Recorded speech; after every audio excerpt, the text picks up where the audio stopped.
المسرح عالم متكامل لا تكتمل لوحته إلا بأدق التفاصيل، ومن بين هذه التفاصيل مشاهدينا الكرام يقف فن السينوغرافيا، حيث تتحول الخشبة إلى فضاء نابض بالحياة. ضيفنا اليوم أحد رواد هذا الفن وصاحب بصمة أكاديمية ونقابية وإبداعية في المشهد المسرحي والإعلامي. دعوني باسمي وباسمكم نرحب بضيفنا لهذا اليوم، ولكن بعد هذا التقرير.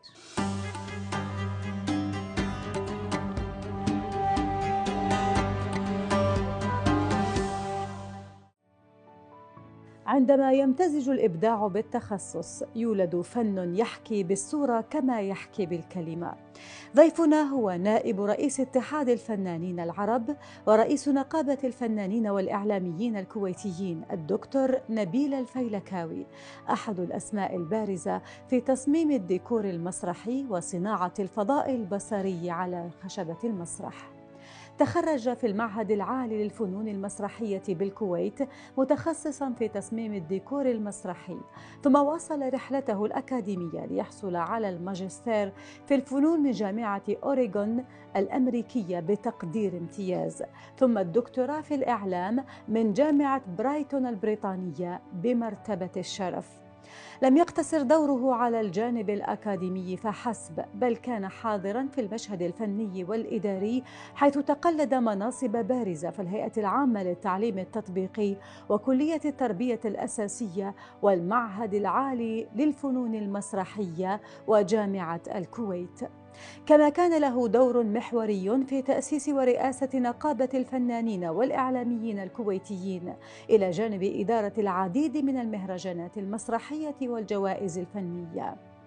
بصمته الفنية امتدت إلى المسرح العربي، حيث كان مؤسساً ونائباً لرئيس الهيئة العربية للمسرح ورئيساً لمجلس إدارة الاتحاد الكويتي للمسارح الأهلية ورئيس المسرح الشعبي، كما أسس شبكة السينوغرافيين العرب بالهيئة العربية للمسرح.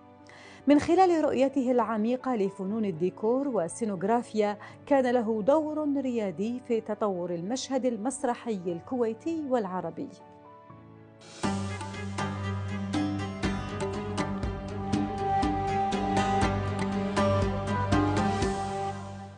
باسمي وباسمكم مشاهدينا الكرام، دعوني أرحب بضيفي لهذا اليوم الدكتور نبيل الفيلكاوي. دكتور نبيل، أهلا ومرحبا بك وشكرا على قبول الدعوة.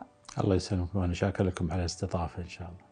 دكتور، دعنا نبدأ. كيف جاء اختيارك للمسرح ولماذا هذا المجال بالذات؟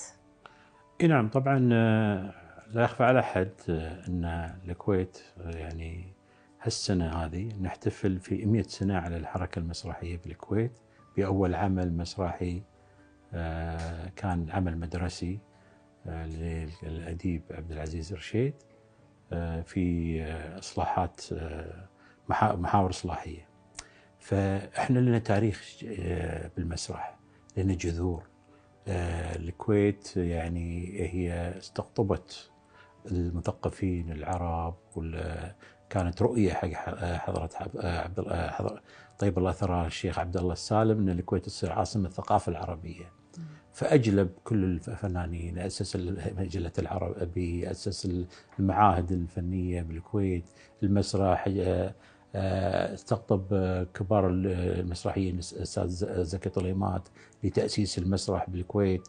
ففي حقبة أمانة سبقتنا وجيال سبقونا في هذا المسرح. أمانة اختياري، أنا فنان تشكيلي بالأساس، يعني فنان سريالي لأعمال فنية، أهمها سيارة الشهيد فهد الأحمد، السيارة اللي طالعة منها القبضة، ولها يعني لها رمز وطني مشهود له. بس أنا بولادتي إن فنان تشكيلي، يعني لأن الله سبحانه وتعالى رزقني موهبة الذكاء البصري. زين، أخفى على أحد أن الذكاءات 8 فسروا العلماء الإنسان إلى 8 ذكاءات: الحركي والفلكي ومن ضمنها البصري. وأنا عندي هذا الذكاء يعني من الصغر. يعني أنا دائما أفتخر عندي شهادتين: شهادة من جامعة برايتون بالدكتوراه بالفن، وشهادة من روضة فيلكا. روضة فيلكا أني أحب أرسم، كاتبين انه يحب يرسم، فهي من البدايه من الخليقه. يعني الله سبحانه وتعالى رزقني هذه الخليقه.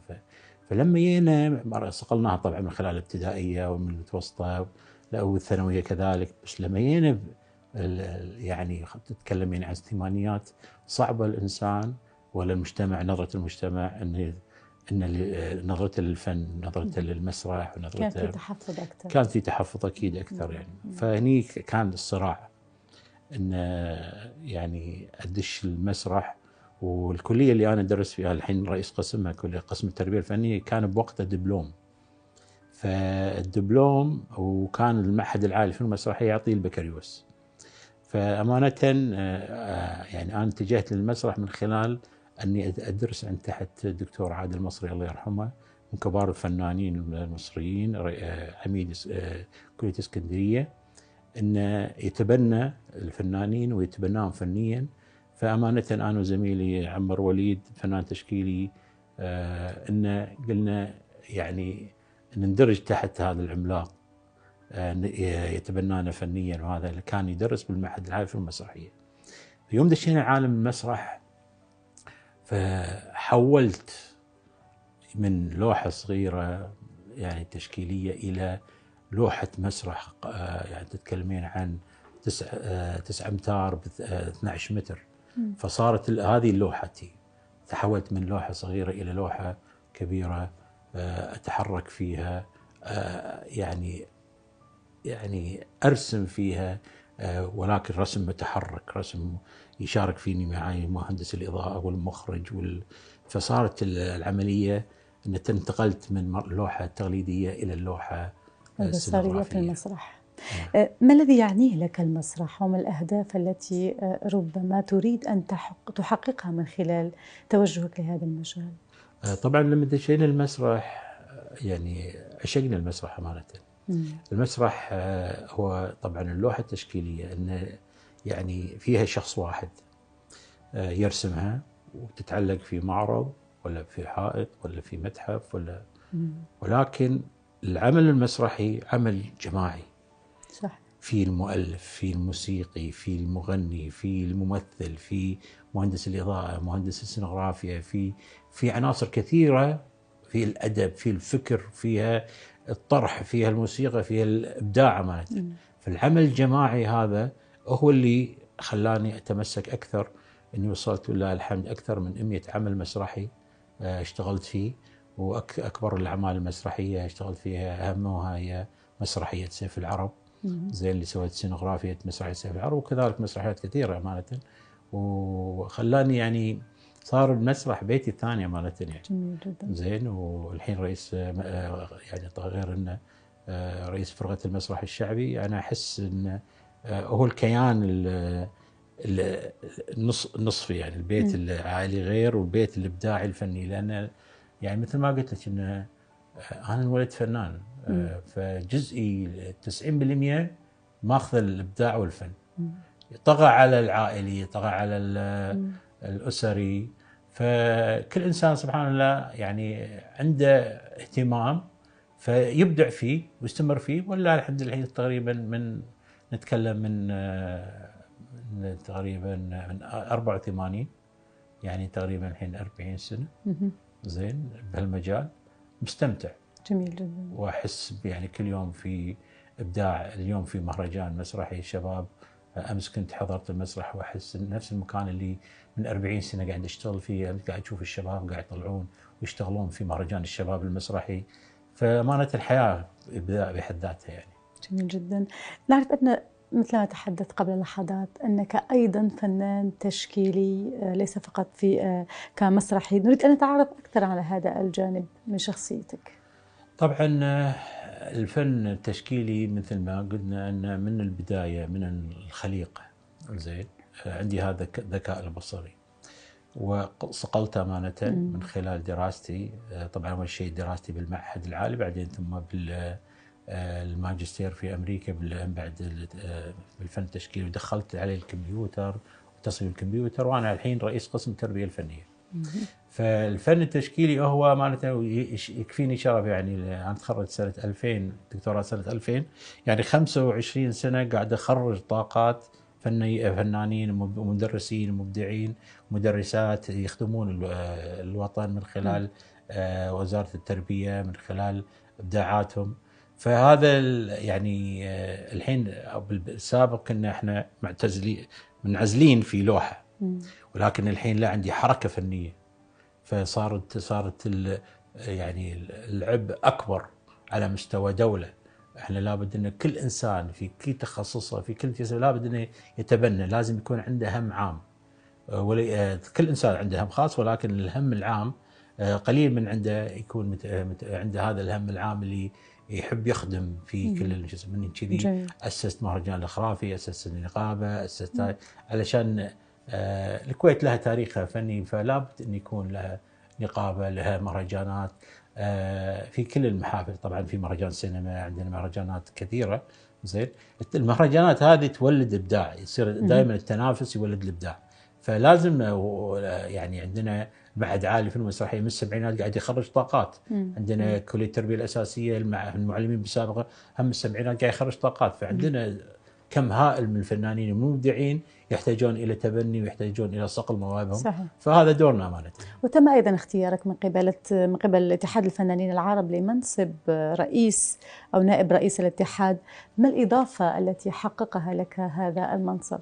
طبعا هذا منصب يرجع للكويت واهميه الكويت ودور الكويت امانه الثقافي والفني. زين، لان مثل ما قلنا احنا لنا تاريخ بالفن التشكيلي. هذا اتحاد الفنانين العرب يشمل كل المجالات، يعني الاتحاد العام للفنانين العرب في كل التخصصات، كل النقابات الدول العربيه، زي النقابات السينمائيه، نقابه الفنانين والاعلاميين والتشكيليين، كلهم يندرجون تحت هذا النقابه.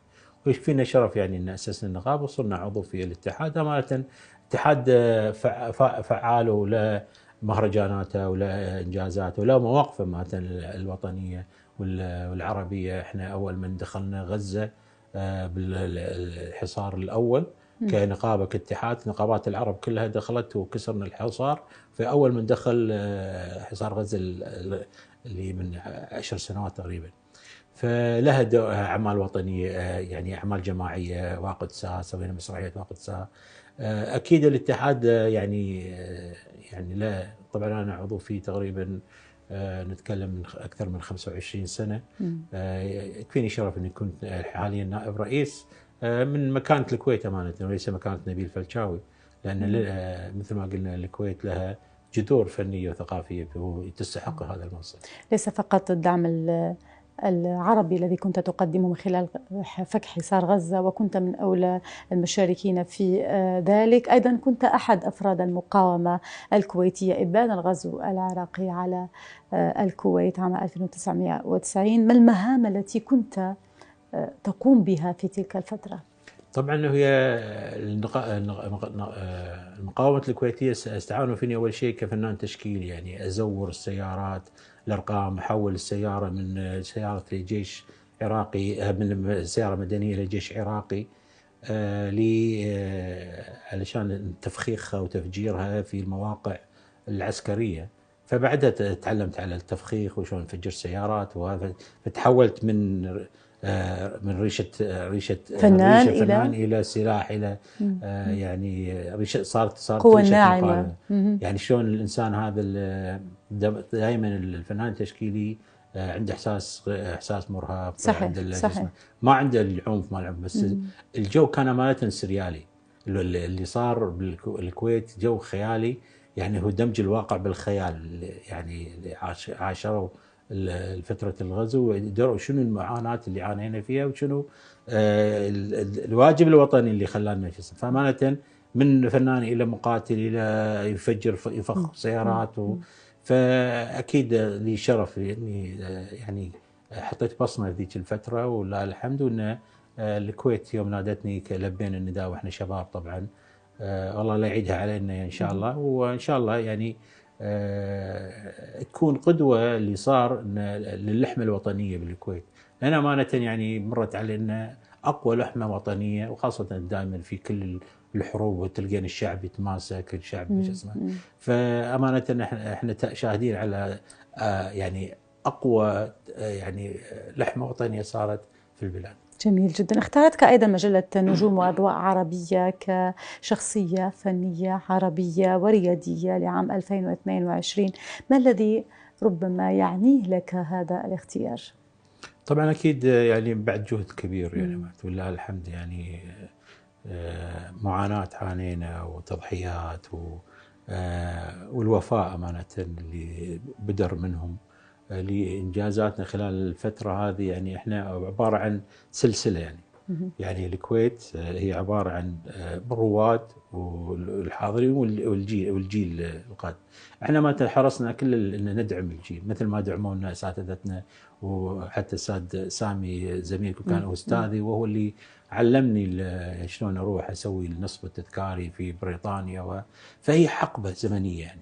زين، فاحنا دورنا الحين احنا يعني نورث هذا الأجيال القادمة، ندعم الأجيال القادمة ونصقل مواهبهم، ويشكرون أمانة على يعني على التكريم، لأنه يعني أكيد جهد هو جهد جماعي وليس جهد نبيل فلشاوي، إنما إحنا عبارة عن فريق كامل متكامل حبوا الفن وعشقوا الفن ودعموه. فتلاحظين أن عندنا بالنقابة غالبية الأعضاء تقريبا إحنا 1800 عضو، فكلها عبارة عن أعمال جماعية ودعم جماعي، لأن فيها خصلة العطاء موجودة فيها.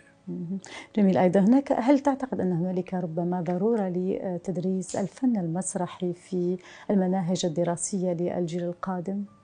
هو أمانة عندنا مشروع كان قدمناه بالهيئة بصفته الهيئة العربية للمسرح، من ضمن مشروعنا أن نحيي النشاط المدرسي.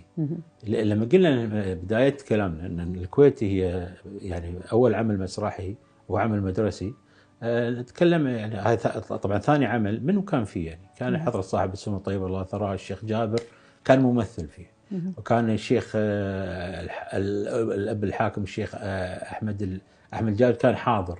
يعني تتكلمين أمير كان يحضر المسارح والأعمال المدرسية هذه.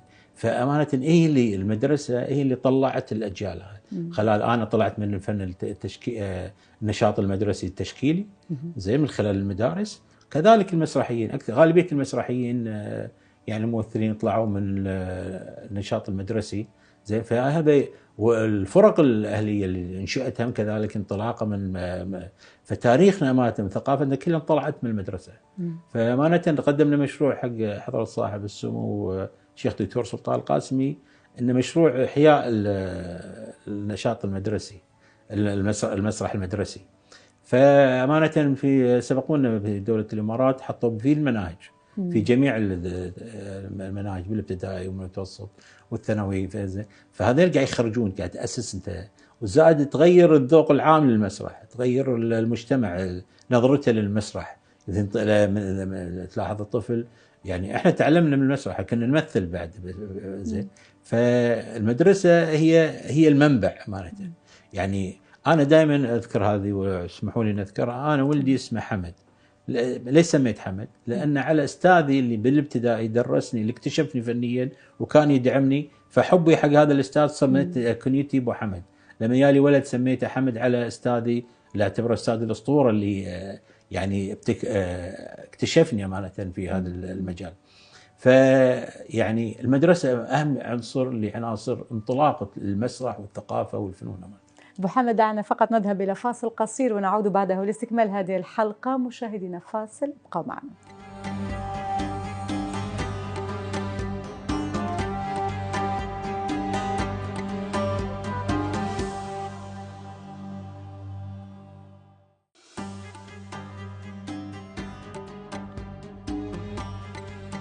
أهلا ومرحبا بكم من جديد، ونستكمل هذه الحلقة مشاهدينا مع ضيفي لهذا اليوم الدكتور نبيل الفيلتشاوي. دكتور، قبل الفاصل كنا نتحدث على المناهج وتدريس المسرح في المنهج التربوي للطفل لربما اكتشاف المواهب، مثل ما اكتشفت أنت أيضا من قبل الأستاذ الذي تربيت على يديه. اختارتك أيضا أستاذي مجلة نجوم وأضواء العربية، وقلنا هذا الاختيار الذي كان له الأثر والوقع عليك. حدثنا عن الندوة التي ربما أقمتها في مهرجانات عربية مثل مهرجان شرم الشيخ للمسرح الشبابي عام 2022، وكان هنالك تكريم لحضرتك هناك. كيف كانت التجربة؟ أكيد تجربة يعني يعني هذا تكريم طلع من المحلي الى العربي والعالمي امانه، لانه مهرجان عالمي يعني. هذا امانه يعني يشكر القائمين على هذا المهرجان. يعني وحسب يعني ما قروه وما التعاون اللي بيننا والاعمال اللي بيننا يعني مشاركاتنا سواء في مهرجان شرم الشيخ. يعني احنا نعتبر من مؤسسين مهرجان شرم الشيخ. يعني امانه كانت المهرجان هو يعني عمل شبابي متحمس، فاحنا الكويت حرصنا ومهرجان المسرح الشعبي حرص انه يتعاون ويدعم اي عمل سواء في مهرجان اسكندريه ومهرجان شرم الشيخ. فتواجدنا هو الدعم امانه، يعني مشاركاتنا وحصولنا على جوائز كثيره، فاعطانا يعني مكان ان نتكرم فيه من خلال تعاوننا امانه، سواء مهرجان القاهره التجريبي ولا مهرجان اسكندريه المسرحي، المسرح بلا جمهور، وكذلك مهرجان شرم الشيخ. فهذا نتاج مشترك امانه بين جمهوريه مصر العربيه، هم يعني اللي اسسونا وربونا على المسرح، فيكفينا شرف ان هم كرمونا يعني خلال مشوارنا هذا. ما مدى اثر الدعم المعنوي على الفنان؟ الدعم المعنوي امانه وايد مهم. طبعا الفنان في انواع، في الفن التشكيلي والفن المسرحي. في الاعمال المسرحيه تحتاج الى يعني دعم، خاصه في تنافس كبير، تتكلم عن فرق، تتكلم عن مسارح. بالكويت عندنا 4 مسارح اهليه، في يعني في الدول الثانيه هذه كدعم الحكومي كمسارح اهليه يعني. عندنا المسرح العربي، مسرح الخليج، مسرح الكويتي، ومسرح الشعبي اللي انا اترأسه حاليا. فالدعم امانه المعنوي يعطي الدافع، يعطي الاستمرار. احنا ما استمرينا الا من خلال الدعم المعنويه. يعني لو في احباط من بداياتنا كانوا يحبطونا، يكفي يعني نظره المجتمع، وحاربنا نظره المجتمع في ذاك الوقت. يعني الحين تشوف المعهد الكل يدش، قبل بالسابق كنا بالدفعه تصير 5 6 اشخاص، الحين ما شاء الله 50 60 شخص طالب يعني بالمرحله. هذا من خلال امانه من الدعم هو يعني يرفع من مكانتنا، يقيم انتاجنا وتعبنا، لان العمل المسرحي متعب، العمل المسرحي في جهد، في تتكلمين عن اكثر من 3 اشهر عشان تسوي عمل مسرحي بساعه، من خلال قراءه النص، من خلال السكتشات، من خلال البروفات، القراءه، من خلال الديكور، تصميم الديكور ومناقشاته وشغل الديكور وتنفيذه. فالعمل امانه يحتاج جهد كبير، فيستحق انه يدعم معنويا. أيضا حدثنا عن المهرجان الكويت للسينما الجديدة تحت مظلة نقابة الفنانين والإعلاميين، ما الجديد في هذا المهرجان؟ طبعا حرصنا أن الكويت يعني احنا انطلاقتنا من بس يا بحر، مسرح فيلم بس يا بحر. عندنا تاريخ بالمسرحي، قصدي السينمائي، عندنا أفلام لها يعني سمعة طيبة ولها جوائز دولية. فحرصت النقابة أمانة أن ندعم أعضائنا، وعندنا أعضاء كثر في مجال السينما، نسوي لهم مهرجان، ولكن ليس مهرجان محلي إنما مهرجان دولي. طبعا عربي كان، والحين صار دولي، هالسنة إن شاء الله يكون دولي. فأمانة شاركوا كل الدول العربية وحرصوا مشاركات، خاصة المهرجانات بالسابق كانت مكلفة والماتيريا كانت صعبة. أما الحين الديجيتال، دخول الديجيتال يعني حتى صارت أفلام بالتلفون بالموبايل، زين في أفلام اللي صارت بالموبايل، في أفلام صغيرة، في أفلام وثائقية. فحرصنا أن يكون عندنا أفلام جائزة للأفلام الوثائقية، مواكبة أيضا عصرنا في ذلك. اي اكيد، زين، لان الحين سهل انك تشاركين بمهرجان كله عباره من اونلاين، تدزين بالاونلاين ولينكات وتنزلين البرنامج. فهذا خلانا يعني مشاركة اوسع ربما، تصير مشاركه وتتكلمين اكثر من قاعد نشوف اكثر من 500 فيلم ما شاء الله، زي لجنه التحكيم شافت اكثر من 500 فيلم. فاكيد يعني تحرص نقابه الفنانين ان تحط بصمه في عالم السينما، ولله الحمد لقينا هذه البصمه وصار مهرجان دولي. لديكم ايضا ملتقى الاربعاء فيما يخص نقابه الفنانين والاعلاميين، ما اهداف هذا الملتقى؟ طبعا الملتقى الحين حاليا صرنا تقريبا 140 برنامج ثقافي، من ورش ومن ندوات ومن معارض. وخاصة الملتقى نحرص فيه أن مثل ما قلت لك النقابة هي عطاء، هي تضحية، فكثير من الفنانين عندهم مواهب. إذا كلنا احنا 1800 يعني كل واحد يدلي بدلوه من خلال هذا الملتقى.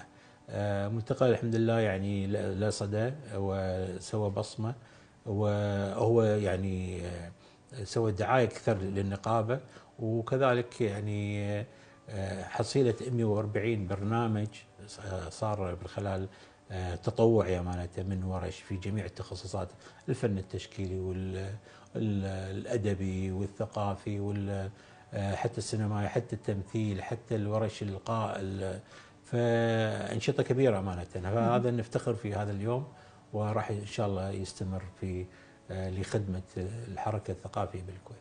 جميل جدا، بين الإخراج والديكور والإخراج المسرحي وأيضا الفن التشكيلي، أين تجد نفسك؟ أكيد الفن التشكيلي. لماذا؟ يعني أكثر فن فيك تمثل فيه عن نفسك؟ لأنه هو الوليدة، هو اللي أنا الله سبحانه وتعالى رزقني من أنا الطفولة. زين، أنا ما صرت مصمم ديكور بارز إلا أني حطيت بصمة، أني وظفت مدرستي السريالية في العمل السينوغرافيا. يعني هو خدمني أكثر في المسرح، طبعا انتشارا هو من خلال المسرح.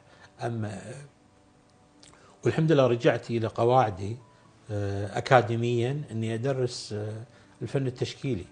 زين، صدق هذا هني إبداع، يعني حرصت أن أتنوع في كل المجالات. يعني أنا أول مرة رسمت بالكمبيوتر سنة 92 وتخصصت بالكمبيوتر، لأن بعد خريجي من المسرح المعهد، فأنت تنطلق إلى عالم آخر، تنطلق إلى غربة ومعاناة، فلازم تتعلم شيء جديد.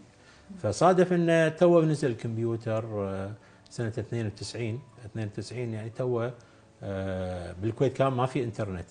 كان اول واحد عنده ويب سايت كان تتكلمين الايام الجامعات الامريكيه كان يعطونا اكونتات. فعالم الجرافيك ديزاين لا الحمد يعني اول من اسس العاب. كذلك بالبي اتش تي، لما بدرس البي اتش تي فكرت ان اهم تخصص جديد، تخصص نادر، لان يعني دخلت في انتراكتيف ميديا، التفاعلي. فاول من اشتغل سوى برنامج تفاعلي سنه 95. جميل. زين. وكأنك كنت سابق لأوانك في تلك الفترة، سابق لزمانك. أمانة حتى قمت هني في رابطة الأدباء محاضرة في هذا الجزء، فنقد كبير، تتكلمين عن سنة 95 تقول والله راح ينقرض الكتاب، راح تنقرض الجرايد، راح تنقرض. زين، قاعد تتنبأ في شو اسمه. فرسالتي الدكتوراه هي إحياء الخط الإسلامي من خلال الانتراكتيف ميديا. وهذا أمانة خامس إنسان بالعالم يتخصص كبي اتش دي. يعني رسالتي كنت انا خامس واحد، اللي وراي من اسرائيل. فلان مو انا ابداع مني، ولكن عالم جديد كان. يعني كان بوقتها كان الموبايل نوكيا، كان بوليت. فانت تدخل تقنيه حديثه، تخصصها وتتنبأ في تنبؤات. الرساله هي شنو؟ هل يغني الكمبيوتر عن المعلم؟ فاثبت من خلال الاستبيانه، من خلال البحث، اثبت نتكلم عن 85.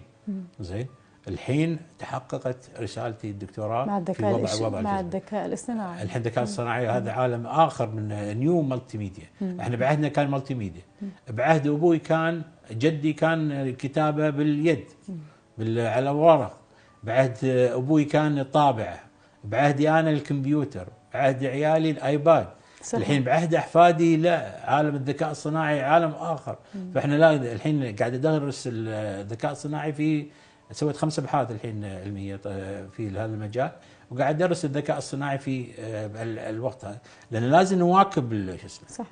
دائما اكثر للاسف كل ما يطلع شيء نوقف ضده. تونا احنا في مؤتمر بجده عن الذكاء الصناعي، اثبت الحين يعني رسميا ان الذكاء الصناعي طبعا يرجع الابداع وحق الفكر حق الفنان نفسه وحق المستخدم نفسه، انما هذا هي وسيله. لحد الان مو مستوعب، مثل من بدايتنا احنا الجرافيك ديزاينر والماده الشينه. زين، كنت انا مصمم في مجله العربي، اصمم بالايد، ارسم بالايد، مجله العربي اخرجها بالايد. فلما رحنا امريكا صارت بالكمبيوتر، فصار نقد شوي، صار رفض للتكنولوجيا. الحين لابد ان نواكب كل العصر، نواكب يعني اي شيء جديد لازم نواكبه، يعني نأقلمه مع فننا وابداعنا وثقافتنا. لم يقتصر مجالك فقط في المجالات الإبداعية التي تنتمي إليها والتي قمت أيضا بعملها والتدريب فيها، كنت ولا زلت مدرب معتمد لبرنامج قبعات التفكير الست لرائد التفكير الإبداعي إدوارد دي بونو. ما المقصود بهذا البرنامج؟ هذا برنامج تفكير إبداعي. يعني شوفي أنا الحين قاعد أتناقش وياك، احنا نقاشنا تضاد، نخلي نقاشنا موازي. يعني هو برمجة للتفكير، لتحويل الذكاء التفكير النقاش من تضاد إلى موازي. فهي طبعا يعني مؤلف هذا البرنامج استخدمها كقبعات، لأن التفكير هو عبارة عن العقل، فاستخدم نموذج القبعة. في القبعة السوداء، القبعة الصفراء، القبعة الزرقاء، القبعة الحمراء، القبعة البيضاء. البيضاء معلومات، عطني معلومات. الصفراء استشراق. يعني حاليا احنا ما نتناقش، احنا لبسنا القبعة الصفراء، اول شيء نلبس قبعة البيضاء كذا ثانية عشان معلومات، نتكلم عن موضوع معلومات. بعدين والله القبعة الخضراء فيها شو اسمه، القبعة الحمراء الخلاف، الهجوم. القبعة السوداء اللي النيجاتيف، خلاص اللي رفض المدى ربما. فهو برمجة لترتيب التفكير، المناقشة، علشان نوصل حق حل. وكبار الشركات استخدموا هذا البرنامج. جنرال موتور استخدمت في قاعات، في اجتماعاتها المجلس الإدارة، حتى يعني في دول من الدول سوى وزارة التفكير واستخدموا هذا البرنامج. جميل جدا. إضافة إلى نشاطاتك المسرحية، لديك أيضا اهتمامات رياضية خلال رئاسة فريق إنشاء المتحف الرياضي الكويتي في الهيئة العامة للشباب. حدثنا عن هذه التجربة. طبعا أمانة كان مشروع جيد وفكر، يعني أن نوثق التاريخ الكويتي من خلال متحف. وأمانة يعني كبار الرياضيين الموجودين استقطبنا كل الأعمال وهاي، ولكن للأسف لن يرى النور. هذا المشروع يعني الوطني اللي يوثق من خلال بانوراما للرياضة في الكويت. زين، مشروع ضخم أمانة، نتمنى أن يتبنون الهيئة مرة ثانية ويرى النور هذا المشروع، فاشتغلنا فيه جهد كبير أمانة. احنا بحاجة إلى هذا المتحف. جميل. أيضا بصفتك أيضا عضو في لجنة تطوير الحركة الفنية في وزارة الإعلام الكويتية، كيف تنظر إلى الحركة الفنية في الكويت مؤخرا؟ طبعا احنا هي في يعني في تصاعد وفي نزول، مرة تنزل مرة يصعد. هي طبعا يعني عالمي. زين، يعني تخيل انا يوم رحت مسرح في امريكا، اشتغلت مسرحيه القتله وفزت فيها ولله الحمد، حتى ما في جمهور، ما في شيء. فبعض المرات يصعد المسرح وينزل مسرح، الفن يصعد وينزل، ففي تفاوت في المراحل. الحين في بالسابق عندنا المؤسسين والرواد قله، زين، وما في ميول اكثر، وما في معاهد متخصصه. الحين لا، الحين صارت غزاره بالجروبات الفنيه، سواء المسرحيه في جروبات كثيره وفي فرق كثيره. زين، وفي كذلك جروبات تشكيليه. ففي غزاره بالانتاج. عندنا معهد عالي في المسرحيه يغذي، عندنا كليه الاعلام تطلع اعلاميين، عندنا كليه الاداب قسم الاعلام يطلع اعلاميين، عندنا كليه التربيه الاساسيه تطلع فنانين تشكيليين، تطلع مصممين مصممين ديكور، وكذلك المعهد العالي في الموسيقيه يطلع موسيقيين. فعندنا مستبعين، تخيل هذا المخزون، هذا الانتاج الثقافي الانساني. طبعا احنا دائما نتكلم عن الانسان، يعني دائما نقولها. دكتور سلطان القاسمي حاكم الشارجه يقول انتم الكويتيين طبعا اقول على العمران الموجود في الشارجه بالضبط، يقول انتم تهتمون بالبشر، احنا نهتم بالحجر، انتم تهتمون بالبشر. فلله الحمد دوله الكويت تهتم بالبشر من بدايات نهوض الكويت. فتلقين غزاره في الانتاج في من الادباء من الدكاتره، خاصه في الفن التشكيلي اعتقد في نمو كبير وحركه يعني غزيره تستحق ان يشار لها البنان في ارتفاع امانه. جميل جدا. قمت أيضا بتصميم وتنفيذ سينوغرافيا الكثير من المسرحيات الكويتية وأيضا العالمية التي حققت نجاح بارز والكثير من الجوائز. حدثنا عن هذه الإنجازات. طبعا لا الحمد لله أكثر من 100 عمل مسرحي سواء محلي وخارجي في تعاون كثير من المسارح الأهلية المسارح العربية.